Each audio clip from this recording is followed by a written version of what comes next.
დაარსა პირველი საზოგადოებრივი ბიბლიოთეკა, დაარსა წერა კითხვის გამავრცელებელი საზოგადოებას.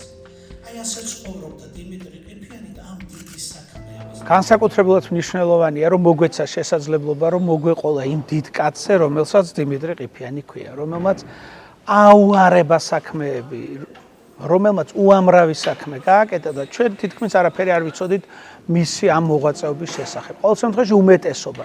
ამიტომ ჩვენ შევეცადეთ, რომ აი ამ გრაგნილის გადაშლით და იმ დიდი საქმეების ჩამოთვლით პატარ-პატარა ისტორიები მოგვეყოლა მაყურებლისთვის თუ როგორი მოღვაწე იყო დიმიტრი ყიფიანი და მესმა როგორც ყოველთვის მხარდამჭერია ესეთი პროექტების და მე განსაკუთრებით მიხარია მესმასთან თანამშრომლობა და მადლობა რომ მოგვეცა შესაძლებლობა რომ დიმიტრი ყიფიანისთვის ისეთი საღამო გაგვეკეთებინა როგორცაც ის იმსახურებდა.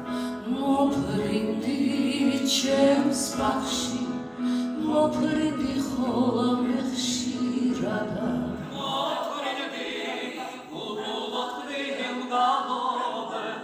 ჩვენს თაობებს, ჩვენს მომავალს უნდა შევახსენოთ ამ დიდი ადამიანების ღვაწლი.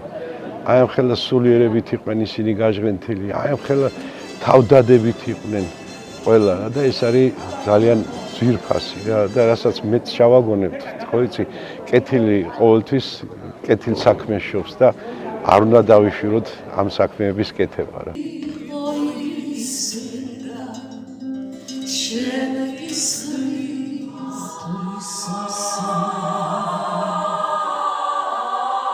ამდენი წლისა ვარ და სულ გონია რომ რაღაცა ვიცი და თურმე არაფერი არ ვიცი. თურმე აი ყველას ესეთი შეგრძნება აქვს.